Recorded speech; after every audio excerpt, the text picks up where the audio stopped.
drafts right in? I think so, yeah. I would have to check the film to be sure, but that's what people have been telling me. Is there a certain like amount, page limit, word Yeah, count so that you a lot want of to people are spell? worried about writing drafts. Don't worry about it. Put down what you can. More is better than less. If it helps, think about that outline that I gave you as 3 1.5-page writing assignments. So break the paper down into 3 subsections. Right? That's the idea. And write your best response to that. So typically, what people have been doing with their papers is, for example, somebody's going to write their paper on Aristotle, Nassau Senior, and then how that matters for doing economics. So, the first assignment is, tell me what Aristotle said that has any relevance at all to economics. Right? Then, very carefully align that with what Nassau Senior is saying that would engage or contradict that. But do a good job representing his argument. And then tell me, based on your understanding of these 2 arguments and application of those 2 arguments, why that matters for you in economics. Show me where the tensions are, how your resolution actually takes you in a different path than somebody that might resolve it the other way. And then you got 8 pages. You got to slap on a introduction and conclusion. Conclusions are generally just a final statement of what the reader should have gotten one last chance to get it if you didn't get it in another place. The introduction is a promise to the reader of what the burden is, why you care about the argument, what you're going to lay out. And then you have 3 separate sections that are parallel in that way.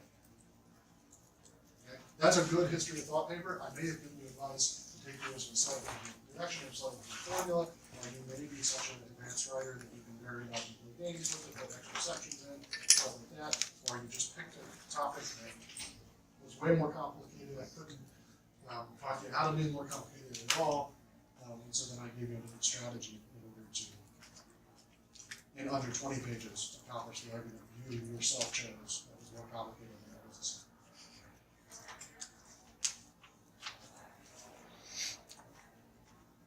Does that help? Yeah. So don't stress out about it. Like so I'll just tell you when I grade, I'm trying to figure out what you were trying to do in that second section and evaluate whether you did it. Third section, who you're engaging with, what's the contradiction? Did it actually line up with the first section? Did you represent that faithfully? Third section, did you apply the previous 2 arguments? You want to tell me that economics is garbage and everyone teaches economics is the lowest filth on earth because they're promoting utilitarianism and the economic way that's destroying the world? Just show me how it connected to the other 2 sections, and I'll be perfectly pleased. And I'll be a little impressed that you're saying sort of conservative about your position. I've had similar cases before. So I had one person that went on a tirade against Catholics in this last section, and how that Adam Smith was not Catholic. I'll remind you.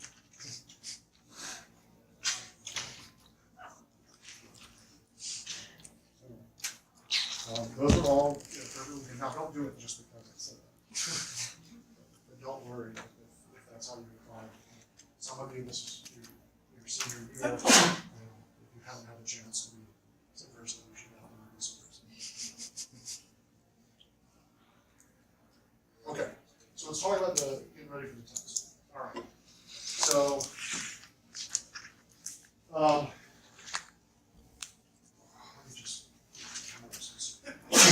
okay, one of the things we need to start with is making sure that we understand the requirement model. So I drew the wages fund argument up here. Remember, there's a motivation for Mill in accumulating capital.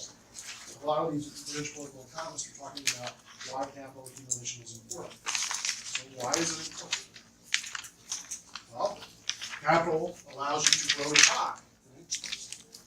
So if there are people in the economy that understand their future earnings are also important to them, and if they can earn a profit, right, some return that's sufficient to get them to save, then they'll invest in capital, or at least create a fund available for investment in capital, and then the economy will grow. Mill has this really interesting statement about how this is important for society, up to the point where you reach diminishing marginal return of capital. At that point, you get into a really interesting place for Mill, what he calls the steady state, which says that additional returns to capital are not available. Diminishing marginal returns have reached zero. We have that flat portion of the marginal returns diagram. So at that point, there's zero profit, but the profit was the necessary return to get people to delay their current consumption for future increased consumption. But you still might have rent, and this is where you get into trouble, because the rent is not justified by motivating additional capital accumulation. Now, all of this presupposes something like the wages fund argument, which is that if you get more capital, productivity will rise, the economy will expand and create a bigger pie. If for some reason, take this black pie in the middle, you cut out part of the capital accumulation, you actually shrink the economy, the purple circle, from black to purple, which would decrease the overall funds available for labor. Divided up equally among all labor, that's everyone takes a hit.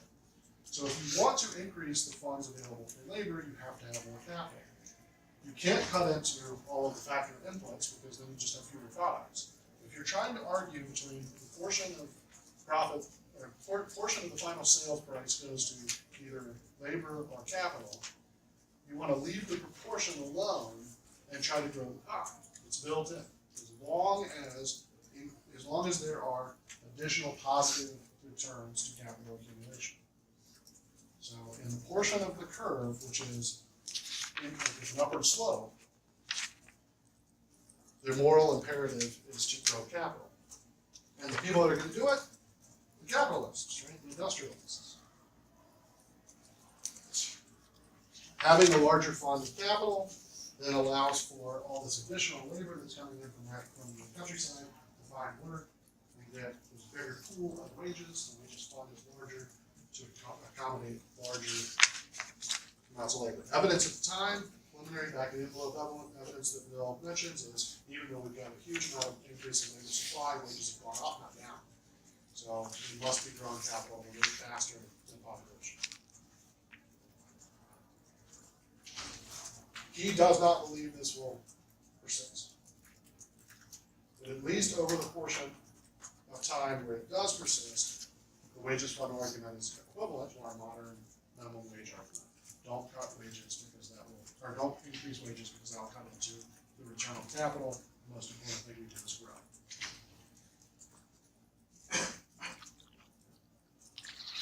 That's Mill. This builds on Ricardo. Ricardo's important contribution to this is the diminishing marginal return of capital, where there are wages, there's profit, and there's rent. At the steady state, profit will be zero, but rent will still be positive. Wages are sort of just going to be competitively allocated because they don't have a position in the status quo. Labor doesn't have a position to negotiate their wage. This is an important element of Marx's critique, Ricardo's articulation. So that starts helping Marx develop his critique of, well, what eventually ends up looking a lot like Mill's steady state. What the world will get, capital accumulation and all that. So what does that mean? Capital accumulation, we accumulate enough capital that everybody is as productive as they are likely to be. And at that point, the inequality is not justified. Everybody will realize this and we'll have a revolution. Why do we not realize this? Galbraith asks. Because advertising and all these other manufacturing needs continues to make us think that we need more. And in fact, we don't. We've already lived in a post-scarcity world for a long time. We just want more. Veblen says it's conspicuous consumption, invidious distinctions. We like to look like we're better than everyone else. And so we spend a lot of our additional money trying to maintain a position in society, but we all have enough. Right? Obvious counter to this argument.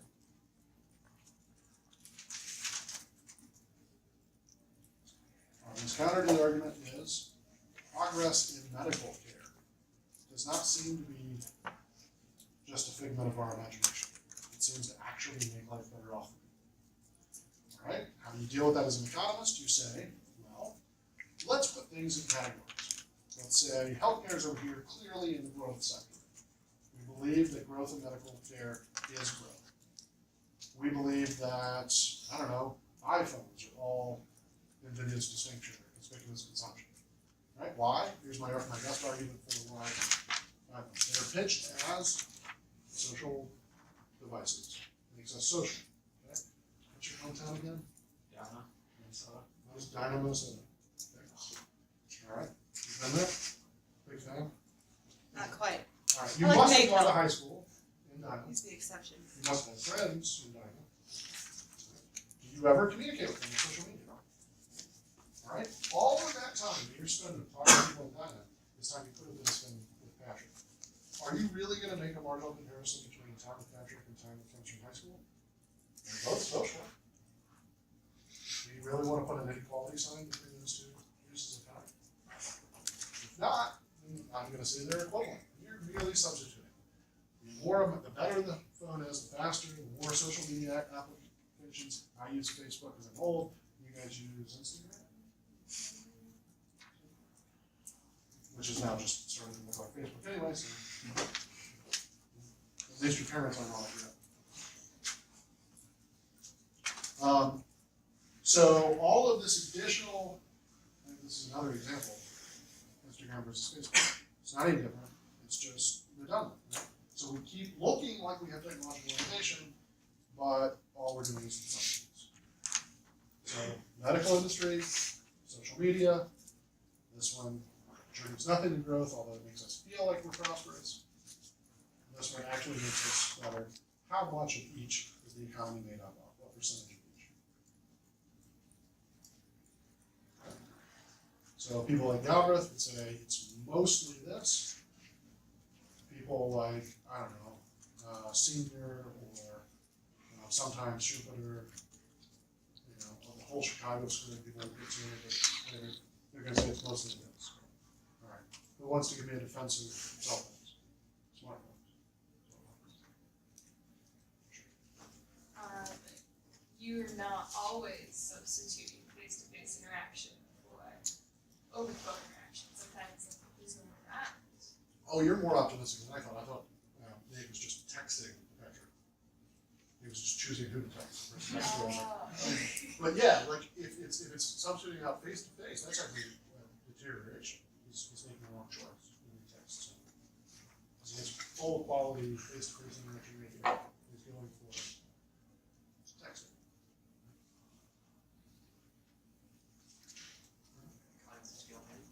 Economies of scale. Like, if I want to coordinate an activity with 20 people, I can send out one group message. Whereas if I'm in a face-to-face interact them, I don't drive and talk to them. Wonderful. So as great as Patrick is, he's still not 20 people. Right, okay. So if you're interacting with 20 different people on social media, maybe that's a great. Sometimes. Like 5 or 6 guys. So at 5 or 6, you can follow up with this transaction cost argument and say, well, look at all the stuff that the app economy, the gig economy has created by reducing transactions cost on smartphones. If you're willing to go down that road, you're probably willing to go down the road of saying, well, even with dumb phones, you can do banking in developing countries without the infrastructure necessary in this country to do the same sort of transactions. So those are things that are actually grow. So then that would start to make you move in the direction of thinking there's a lot more of this sort of growth than the Galbraithian growth. Right? But there's always a caveat. You got to think about these things to figure out what kind of growth is the economy really made up of. And people like Galbraith made their claim that we are far more likely to drive ourselves towards additional accumulation of the weird type of growth, the non-productive growth, rather than productive growth. Important concept to think about and worry about. That's how you might use these things today. Are we in a steady state? We don't realize it. Corn laws. How much did we talk about corn laws last time?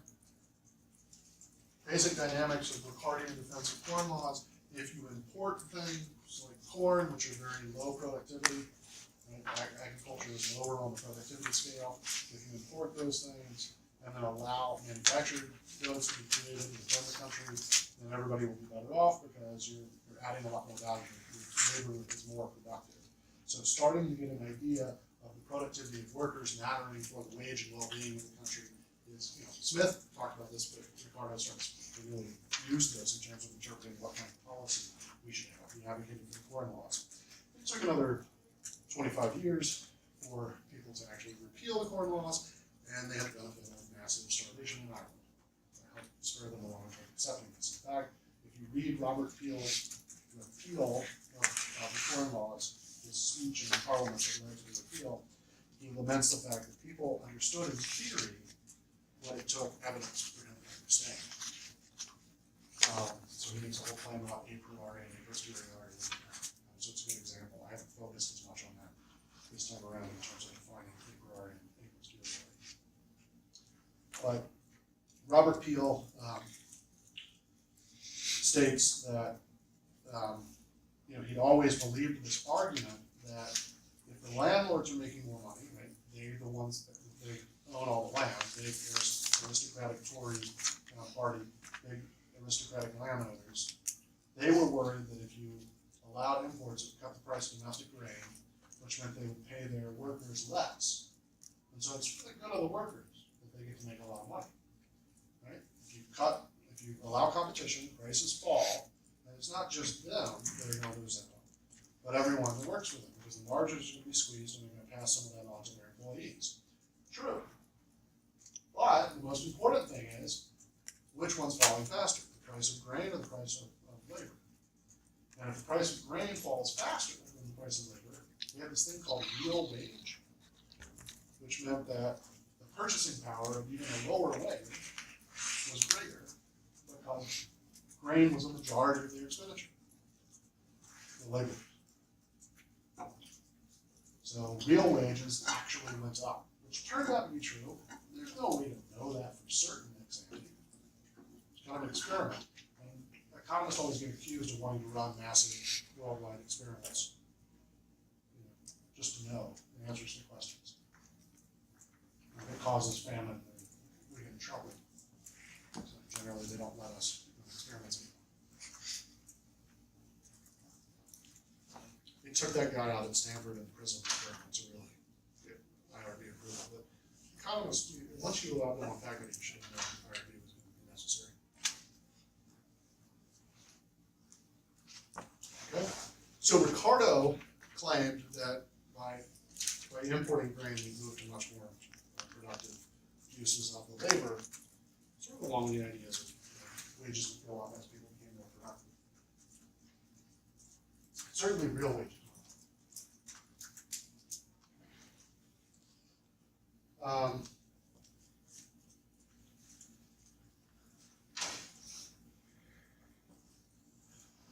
What did Marx contribute to the discussion? What's a commodity? Why are commodities important for Marx's discussion? What did Dr. Murray say?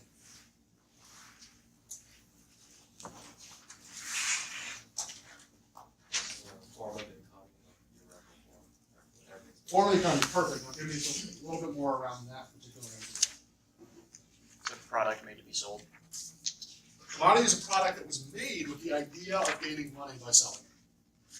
Give me an alternative.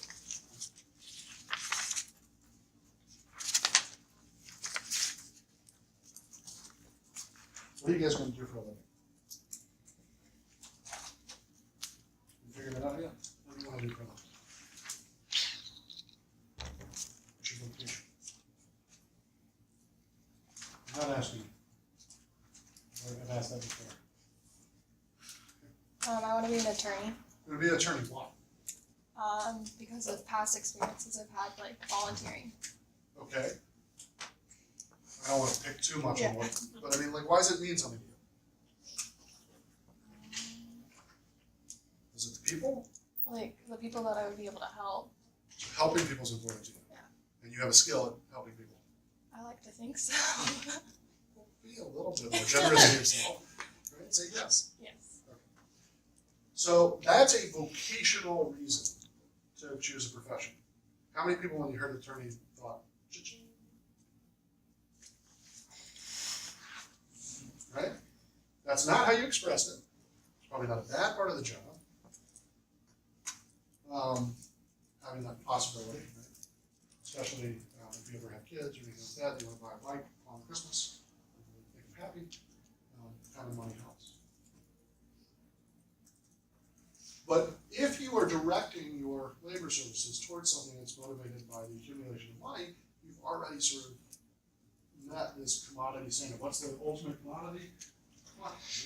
This is the Marxian analysis. So by the time society has gotten to the point where people no longer say things like, I'm doing this because I have a vocation in doing it, a vocation, then we've moved into the full sort of commodified economy. Things that Marx worried about is, well, yeah, once you develop the idea of commodity, you also have to have an idea of what is not a commodity. This is the beauty of having philosophers do economics, is they get the definitions really careful. So once you define a commodity, you have everything else that's not a commodity. That tends to be family relationships, all those other things. But labor, is labor a commodity? Ooh, that's a tricky question, right? The worker is not a commodity, but is the time that's spent working a commodity? Well, from the point of view of the industrial capitalist, right, it is, because it doesn't matter if it's Sam's labor or Nate's labor. It's just labor. Is the labor sufficient to create the product that I was trying to create? Why did I create the product? Because I want to sell the product. All of the sort of nuances about humanity get absorbed into the desire for this delta M. So rather than doing legal services because, well, I'll do them pro bono regardless, but at some point, you know, at the end of 30 hours, you might start asking for some payment to cover your expenses. Food and board. And that's a commodity for commodity is different than money for money. So I've labeled this money 1 and money 2. So money 2 minus money 1 is delta M. Delta M is positive when M2 is greater than 1. So if we run this game enough times and all we're interested in making more money or increasing the value of delta M, then we start risking looking at our workers as nothing but inputs or factors of production, which then ceases or erodes the distinction between what is a commodity and what's not a commodity. So then the labor becomes alienated from the worker suffers as a result of all these other critiques. Okay, so Marx starts putting out a baseline of understanding how we can get into a situation where everything is commodity.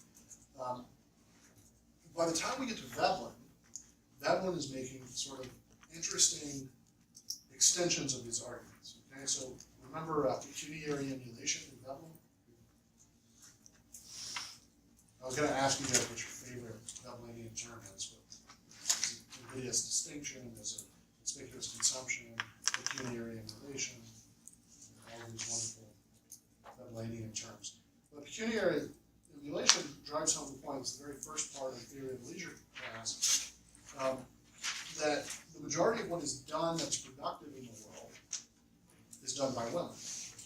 The majority of what is done for money is done by men. He's writing at the beginning of the 20th century. So why does that matter? Well, one, what he's saying is, as the system is set up and organized by a patriarchal structure, then the interest in what is done becomes driven by pecuniary emulation, by money, keeping account of how much money there is. Well, this is what we did with GDP, right? Things that go into GDP are things that are bought and sold in the market. Everything done in the home, domestic sphere, now is just invisible by the standard of GDP, right? So the idea is, right, if you're going to have these two worlds, one where things are valorized through being associated with money, and things that are sort of invisible to us, then it kind of reinforces a certain social structure. Okay? So you might think that this is going to drive a gender distinction in markets. Those that are follow people and the ones that are more dominant and more focused on development than things that are happening outside of the market. Now, this seems sort of cute or simplified, but I just remind you it was done at the beginning of the 20th century before a lot of this conversation was already established. So as sort of reductivist as Veblen's argument seems to be, I think it's pretty groundbreaking for its time.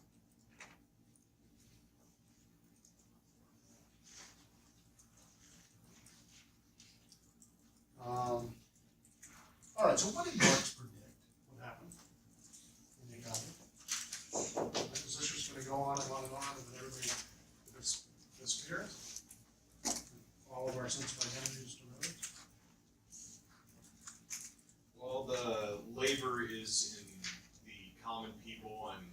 most of the commodities or, I guess, end value is in another class, so the labor will try to take over and condense all that, so the government will end up representing the labor class, and then in turn, the state itself would collapse into what would be known as communism. Yeah, so as labor is more aware of the situation, right, and understands their power and the sort of trivial importance of capital, right, it requires getting to the point where additional accumulation of capital is trivial. I don't think Marx dismisses or offers much of a critique of the actual accumulation of capital. I think, so when you read the German ideology, what he's saying is that these historical shifts in technology are relatively rare. Okay, so the water mill came out after a couple hundred years of not much technological innovation, and then there wasn't much after it for 100 years. Right, so it's relatively rare that you have a huge technological change. So you get the industrial production process because you have a series of innovations all around the steam engine, sort of better, you still have water mills and things along rivers, but the steam engine allows you to do something quite different, and the use of coal to fire the steam engine. Right? So at some point, without any further technological advance, he's right? The diminishing marginal return on capital quickly reduces to zero, because as long as there's a return, people will flood the market with steam engines. It requires some theory of growth or innovation to continue to shock the process to continually move out to the point at which you reach the zero marginal return. So what I think is implied in reading Marx is this question of what's driving technological change. And I think his answer is it's random, it's exogenous. Meaning it happens every now and then, but we don't know why. This theory doesn't allow for a continual evolution of technology. So, given that you're relatively quickly going to approach the point of zero marginal return from capital, the risk is the people that own the capital are going to earn a rent in the barter's system. And then there's going to need to be redistribution. So given that the labor recognizes this and realizes that there needs to be a point, we're at the point of zero marginal return from additional capital, they're going to throw off the change of their oppression, and the government's going to start representing their interests, as you said. So as they become more politically powerful, the system will change from protecting who's wrong to protecting the interest of labor. Largely accepting sort of the argument we made with Mills that there's a moral imperative to accumulate capital as long as it's providing additional productivity and higher wages for an increasing population. This relates to Malthus too. Right? As long as technology is increasing, we can tolerate higher population. Once that stops, we're going to be really concerned about population increase. All these things are sort of coming together.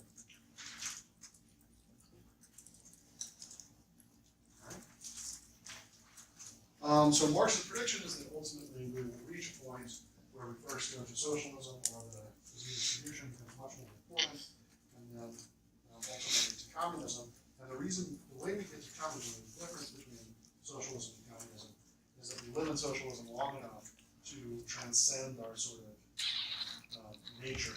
There has to be a transformation. Most socialism requires an ultimate change in human nature, responding to the lack of scarcity. If there's enough for everybody, and this is also goes back to what I said earlier about Galbraith, the way that we keep people continuing to desire more is to tell them that the new iPhone is better than the old iPhone. So how many people bought the iPhone XR and sent it to car? Well, now it's cheaper, but when it first came out, it was ridiculously expensive, and there wasn't much else offered, right? The claim that people have made to me, I don't follow these things very well, but is that more or less true? Sales were really down on the new iPhone. So maybe we hit peak iPhone. But you want it after it. Should have waited a couple of more months.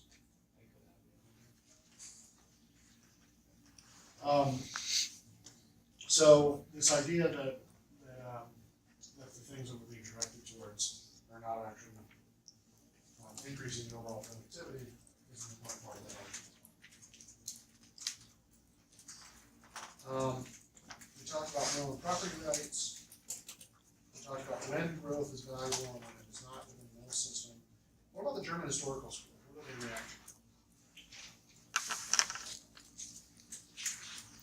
They point out a key methodological difference. In other words, if the system of the British political economy was critiqued by the socialists within the system, within that government-wide massive famine, poor laws, general unrest, I think Victoria was, there were 8 distinct assassination attempts, although that seems to overplay a little bit since some of the assassins didn't even load the guns. How you deal, it's still scary. But there are a lot of unrest domestically because of a general belief that the system is unjust and unequal. So if you're in the German Historical School and you're looking at that, do you want to adopt the sort of British style of economics wholesale? No. What do you import? Well, whatever is specifically needed in order for you to industrialize while keeping your same character. Right? So in that, you have to develop a different methodological way of thinking about things, and you also have to defend cultural differences. And so maybe a way of making this more palpable for you guys is to say, why, when we went into Iraq, why didn't it work? Right? You got rid of the Ba'athists, you put in a whole bunch of Marines to keep the peace, built some infrastructure, including markets and things like that. No more Ba'athists to mess with everyone. We stayed there for a while, and then when we exited, everything collapsed down to ISIL or ISIS again. Okay, which is better, Ba'athists or ISIS? Please don't ask me that question on the test. Right? How would you make the comparison between those two things? Right? That's the policy evaluation, I guess, because what we didn't do is say we replaced Ba'athists with the United States of Iraq. Was that even possible?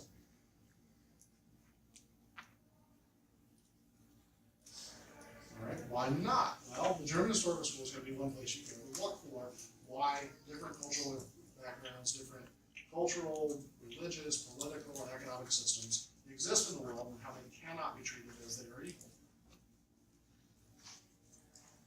It still doesn't answer the question of whether you should invade, but it gives you a lot less likelihood that you're going to be successful. It gives you sort of a belief that being successful is going to be a much higher, much more difficult task. It doesn't justify non-intervention. It just sort of explains why you'd be humble about your chances of getting the best possible outcome. All right, so I think that's a way that you can apply the historical skill to sort of questions during a lifetime that you guys were alive when people were in the record. Yeah, absolutely. Most of you were alive for September 11th. Everybody. And as old as it.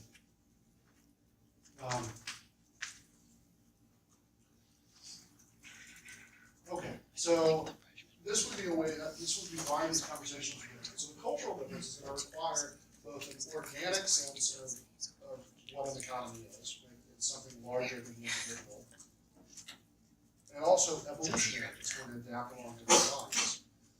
Given, right, so it's not a biology class, but I can give you like $1 with Darwin. Right? What's the evolution of species?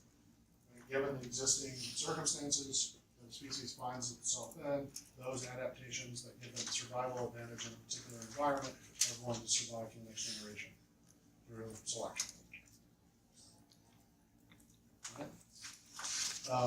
So Germany created some response to whatever the conditions they found themselves in that has some sort of path dependence, and just adopting an external system without much reflection on how that's different is ignorant. Survival has dictated particular cultural, political, religious social, economic systems. So there's no universal economics, is sort of what we're saying. That has implications for the way that we think about international development and all kinds of things. You're going to see some of this effect in institutional, where Devlin really picks up sociology and runs with it. One of the ways that you're going to see that coming through is all of the different things that you need to know about people and what kind of problems they're solving in particular circumstances. You have to know sociology to understand that.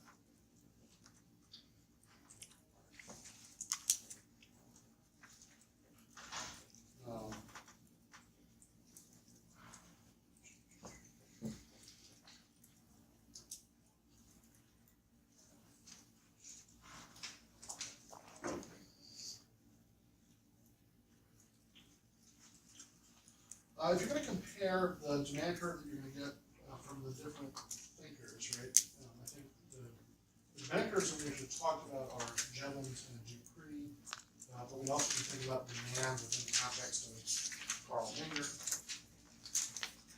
There are a bunch of other people, but Marshall's going to have a demand curve. There are, before you get to the Marshall Revolution, there are at least 6 distinct other people that we talked about, including Dupree. And so a bunch of different versions of the demand curve. Well, what we focused on is the difference between Jevons and Carl Menger. There's also, Rod in the Marshall Revolution, he's going to be much more mathematical, and that mathematics is going to be expressed a lot in macroeconomics in the 20th century. So that's why we kind of get a short treatment in the chapter here. It goes back up again in mathematical economics. So I'd say an easy way to categorize these things is Jevons is applied logic within the British political economy. And what I've claimed is that between the German historical school and the British political economy exists Menger or Austrian economics. So what Menger is trying to do is have a general theory that takes account of the particular contextual circumstances that people find themselves in. What I like about Menger's presentation in that table form is it's a bundle of goods rather than just one good and its contribution to either utility or price. Right? So the good decreases in its marginal contribution. This contribution is a lot bigger, the additional unit a lot bigger, and then the additional unit here, which is 0, or very close to 0. Then that means it's going to correspond to the price people are willing to pay for additional units. This is different than the way that Dupree explained it, which Dupree said that you can think about customers for a public utility, and that the people who value it less would be added at the margin. So we can think about the demand curve for public utility services and line people up in terms of their willingness to pay. They're not totally distinct, but the connection to the marginal utility was explicit enough that your book's author claims that this is the solution to the diamond water paradox. This is the technical solution that sort of is the slam dunk case for solving the diamond water paradox. Then he makes a bunch of statements about Menger and total utility and stuff like that, which I think are misleading at best.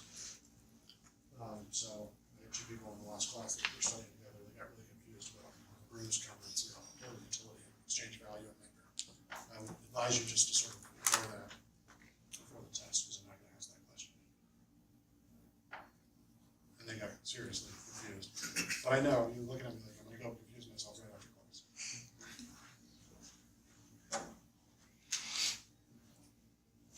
So, all right.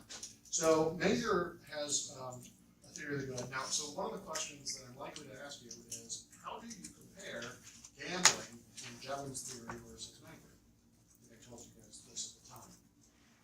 Right? So you want to come up with a distinction between a Jevons theory of demand and a Menger theory of demand. How would you start to structure the answer to that question?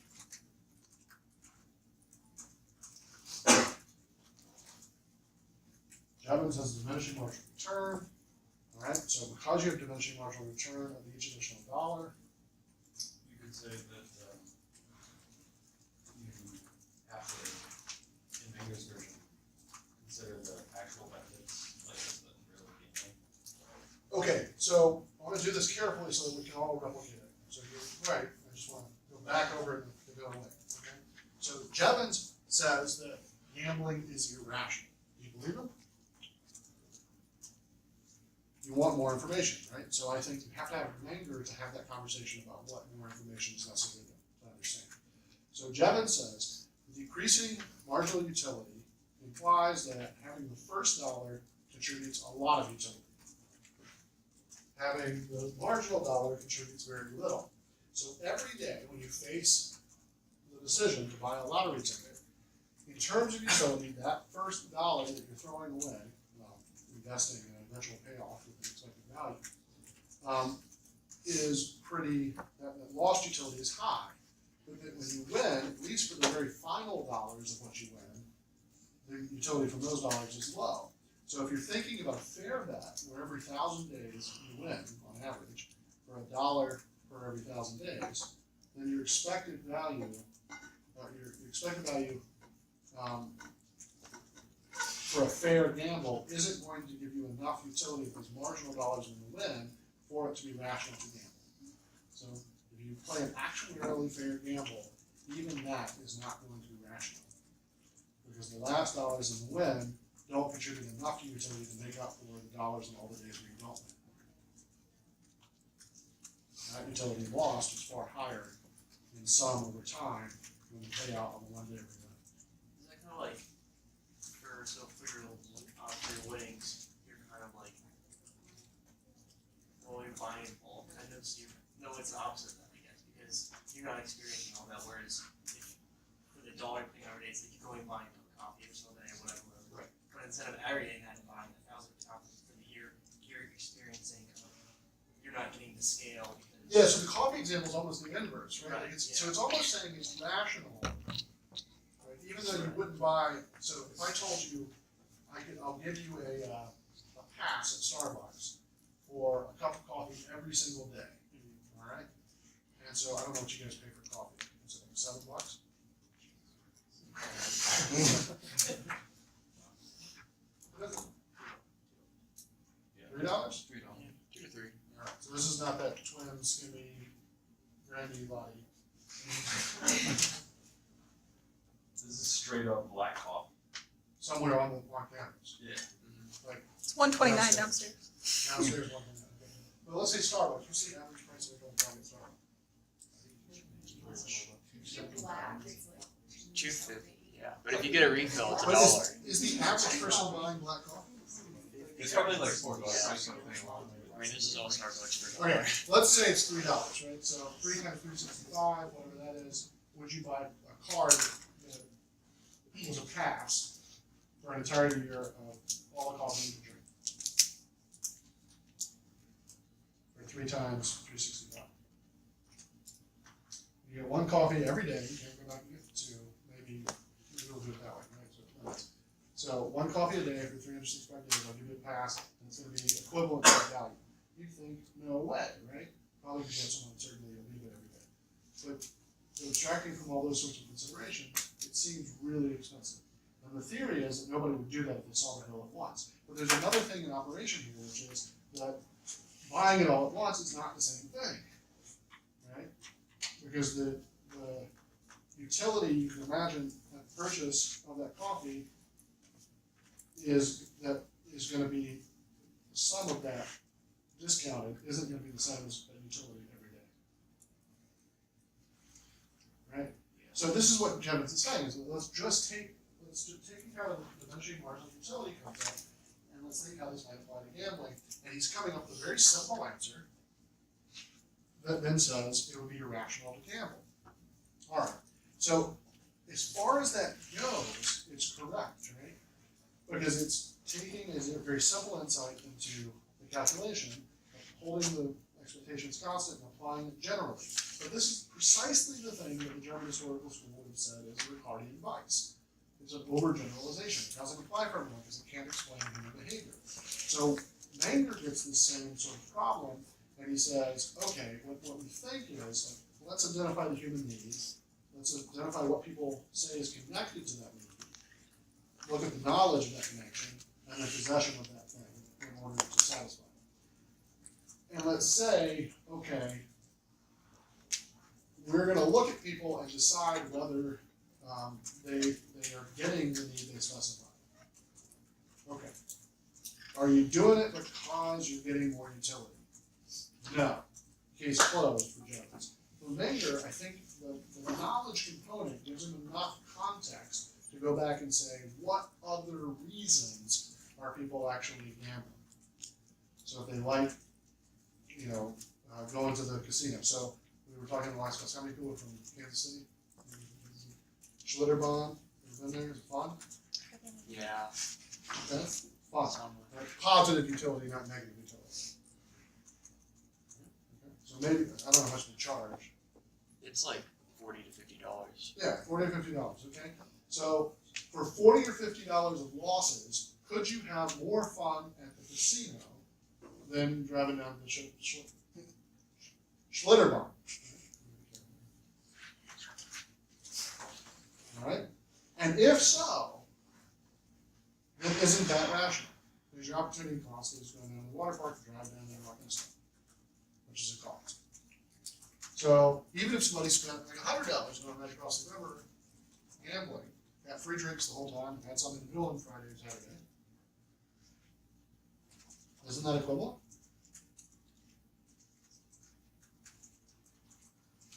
Okay, so I think the Megnerian approach allows enough flexibility that you can start making arguments for how to describe human nature. So I feel very, the quarter's not on, but I feel like I have to be careful with this example that I've used in the past, again, in my evaluations. I had a conversation with my sister. Do you guys want to hear it? Yeah.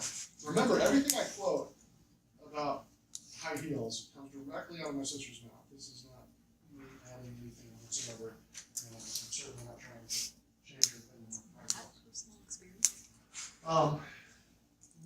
What I said to my sister was, there is no such thing as male and female equality in the world as long as women wear high heels. First, I'm not going to listen to anything you have to say about gender equality until you stop wearing high heels. As you can expect, I learned something. So she said, that's crazy, right? Like, I wear high heels, I'll continue to wear high heels. It makes no sense for me not to wear high heels. And I go, why? She said, let me tell you. 3 reasons. And she's obviously thought about it. She said, 1, I have subordinates that work for me, and most of them are taller than me, but with a reasonable heel, I don't have to look up at them. I can look even directly at them, water some of them down. Right? She used to be 5'9". I think she's 5'7.5" now because you age, you apparently lose inches. That's a thing. So having the heels allows her to sort of be on the same level with her subordinates. She feels is important, especially when she was younger. That's reason 1. Reason 2, there are certain outfits that she wears that she feels do not work unless she is in heels. 3, in her social life, she prefers heels because the confidence that she gets from, this is the part that gets me in trouble, the way that her legs look while she's wearing heels pleases her. She likes them. She gets confidence from that. Okay? Those are her 3 reasons. Okay. So this made me think, right? Who's wrong in this scenario? Am I wrong that high heels are like when I think of high heels, right? I'm assuming most men in this room would feel this way about high heels. That's an obstacle likely to cause me great pain and possible injury. Right? Have you guys ever done that? Walk a mile in your heels? You can do this on certain days of the year. They have fundraisers where you agree to wear heels and you can get a collection. This is something you guys should do with your professors. It would be hilarious. I would love to see Dr. John in a pair of high heels. Would too. Right? Just walk a mile in her shoes. So that kind of thing. There are fundraisers that go around this. But you can imagine, like if I tried to do this, this would be a very hard thing to navigate, right? And so when I think about heels, I'm not thinking of these other elements that my sister raised. So what that requires me to do is to think about the Megnerian system and think, what is she actually trying to do? Well, what's reason number 1? This is professional confidence. This is number 2 is she has a way that she looks professionally, and 3 is sort of outside of her professional environment, she likes the way she looks in a social setting. All of these are self-actualization. If we're able to code these things as needs and see that people are pursuing these needs, we can explain human behavior in a way that we previously were not allowed to do. My opinion that high heels are just inferior shoes and that they're a testament to the fact that there is no such thing as gender equality was wrong for the same reasons that Jevons was wrong about gambling being universally bad.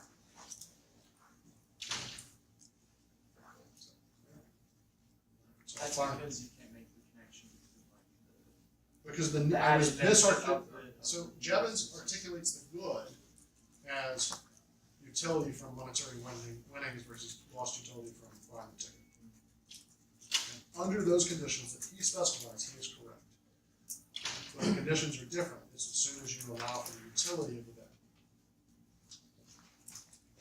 So as shoes, I maintain that heels are bad shoes. As a bundle of things, including self-actualization and confidence, I'd say that high heels have filling some need that I am not aware of. This does not mean that if you were a woman, you have to wear high heels in order to be confident. I didn't say that. What I'm saying is that women who choose to wear them have some reason they're wearing them outside of the fact that they just don't know how to choose shoes for utilitarian reasons.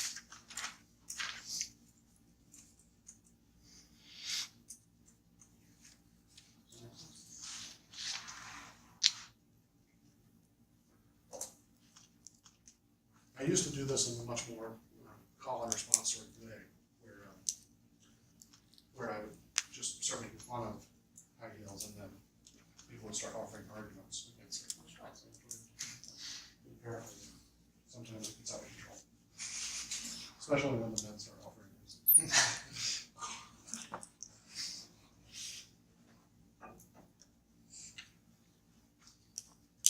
Okay.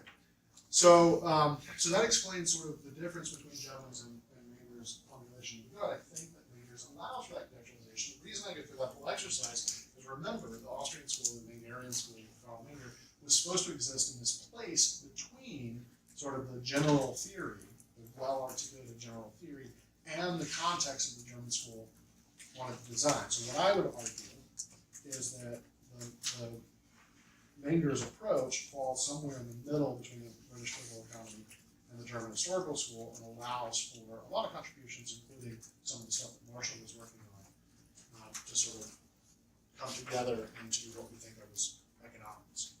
It has sufficient articulation of the context, but a general theory that we can apply across a vast number of different situations. It has some implication for how we consider rationality. Mainger's approach is much more instrumental rationality, whereas Jevons then is like what we call epistemic rationality or complete rationality.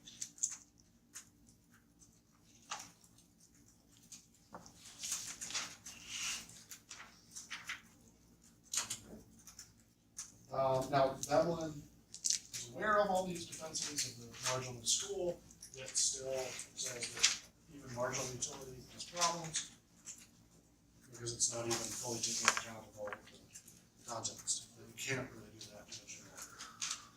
So the approach is slightly different. Leslie Claire Mitchell founds the National Bureau of Economic Research, which is creating all of that data that we need.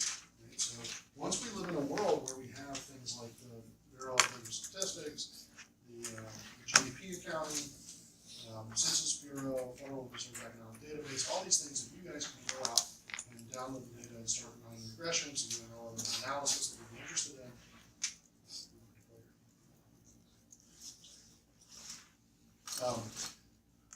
Then you have all of the data and you can start answering some of these questions that you have about the world. Now, does that eventually lead you to the way that people have dug north in the new institutional social science to be able to hold constant all of the many, many variables you need in order to do analysis of distinct populations? I don't know. But we're moving towards having more data. Leslie Claire Mitchell, founding the National Bureau of Economic Research, was a part of that movement towards utilizing first the German historical schools and push for more data, and the institutional schools quest for even more. Galbraith. Galbraith has things like conventional wisdom. You needed academics that were somewhat radical in order to shock the system.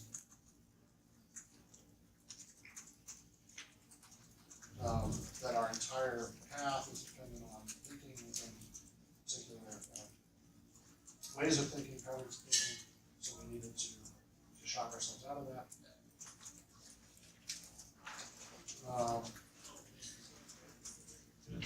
One of the problems with institutional economics is it's reducing or cutting through a lot of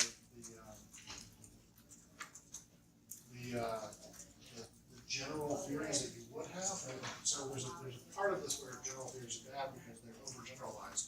There's another part of this where what can you say? I mean, if you're not using some sort of theory, you're limited to what you can say. So my problem with institutional economics and with the German historical school is similar, which is if you don't have a theory, where are you going to appeal for authority? Okay. I'll give you an example that's more contemporary so that you can see why I think it matters. Are tariffs bad? Tariffs. Taxes on them. Bad in what way? Well, I mean, do they reduce overall economic efficiency and well-being for the country that places the tariffs on imports? I think it depends on what perspective you look at it from. From the consumer's perspective, it can hurt because you're paying more for goods in your country, and from the producer perspective, it can be good because you're making more money. Right, but if you take an international economics course, do we definitively say which one's greater?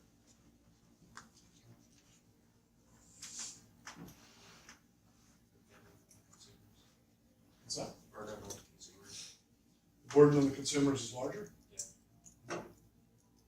So there's a transfer from consumers to government through the tariff. There's a transfer from consumers to producers. The producers are better off at the value of the transfer. And then there's also two deadweight losses. One attributable to lost consumption items, one attributable to lost production opportunities. And those, at least according to economists, are deadweight losses that are lost to the entire economy. So yeah, so we would say the magnitude of the producer gains is much, much smaller than the magnitude of consumer losses. And then we don't really have an opinion about the way that you collect taxes. Taxes are a necessity, you have to collect them somewhere, so that transfer really doesn't have any efficiency claim. It's just which deadweight loss is larger from which tax. That's how economists sort of deal with where taxes should be placed. The Ramsey rule is you should put them where efficiency loss is minimized. Okay, but if we agree that there's deadweight loss as a result of tariffs, we think that's bad. Even when we take it even further and say that even if you have tariffs placed on you, then retaliatory tariffs are still going to hurt your own country on that. Okay, so you have somebody come along that says, in fact, the consensus is not all that convincing because it's not taking into account things like diplomacy. Right? So China's getting a really good deal. We have to do something to stir things up and get a better deal. Right? But the form of that argument is we establish consensus in economics is reductivist and limited and not considering all the things that would be necessary to consider in order to actually do real life policy. But then where do we appeal to authority? If we can't look at the economics, where's the source of authority? Well, as I had mentioned with the German historical school, I think the source of authority defaults to whoever's in power, whoever gets to make the decision. So if you have no independent source of authority to appeal to, then you're defaulting to whatever's incumbent or status quo. And I think that's one of the sort of interesting practical aspects of the German historical school, is that by rejecting British political economy, you defaulted to the existing power structure within the German political requirement and the German historical school, which was dominated by Prussian governmental interest, in essence, right? When professors are government employees to an extent, they tend to have a bias towards the status quo. Same thing that Bevel was critiquing in his article in the German historical school. So when I say that there's a conservative bias, I don't mean like these are people that don't want you to wear yoga pants. What I mean is this is a preference for the status quo over innovative new things. So if you're rejecting the British political economy from a German perspective, what you're rejecting is something that would change the existing power structure.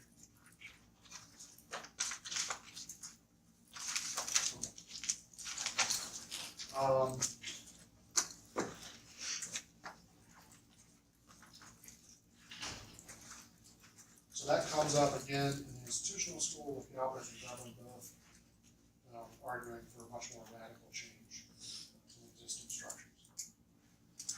We've got about 7 minutes left. I guess at this point we can just ask for clarifying questions, or we can break and I'll hang out for a little bit and answer questions. On this exam, should we expect to draw graphs or like manipulate equations on our own? Or just So- understand what they mean?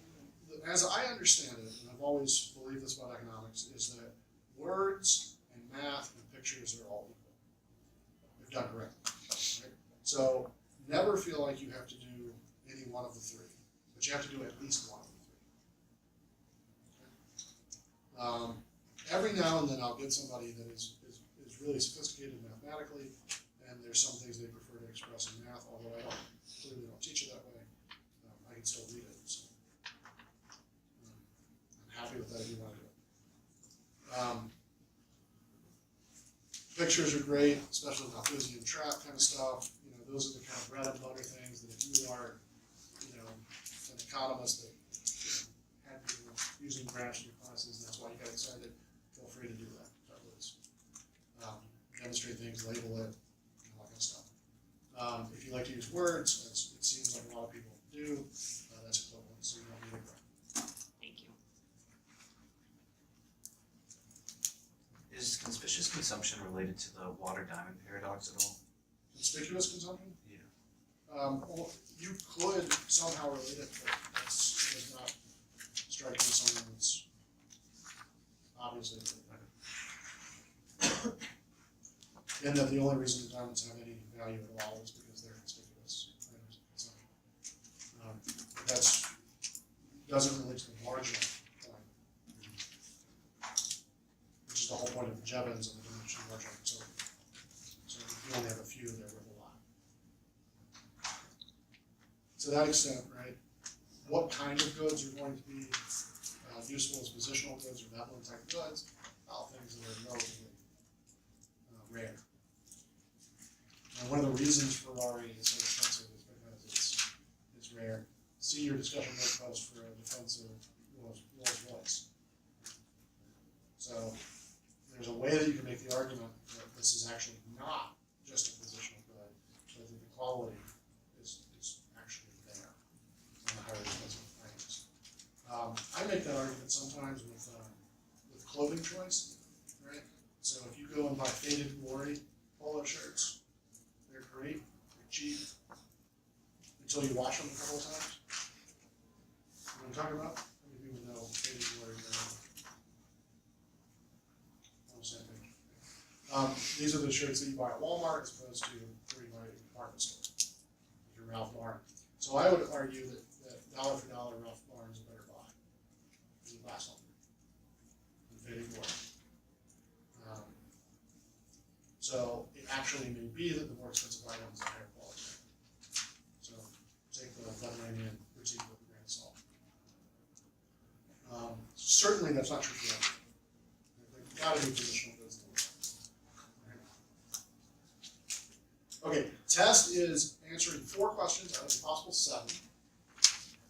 First object in answering the test question is to answer the question. That seems obvious. Answer the question. Just say what you think is a good response. Second objective are the secondary, tertiary, and another perspective, is to provide evidence for your belief based on some material from class. So when I grade this, my first question is, did they answer the question? What evidence did they provide in support of their answer? 2 points for answering the questions, 3 points for each of the possible supporting arguments. That's 5 points. 5 subsections to the question, 25 points in all. I meant for this to be really easy and simplifying. Obviously, some of this is asking obscure questions. But turn all obscure questions into less obscure questions when in doubt. This is really, the purpose of the test is designed to let you show what you know and not to constrain you and trick you into something, finding a hole in your knowledge. It's always better to answer with something that you know to be true, that you've studied, that you can explain, than answering in the most obscure way possible because they're trying to trick you.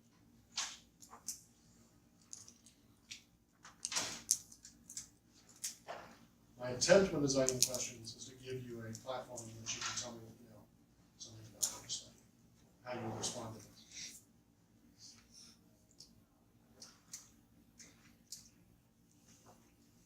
Okay. Blue books will be provided.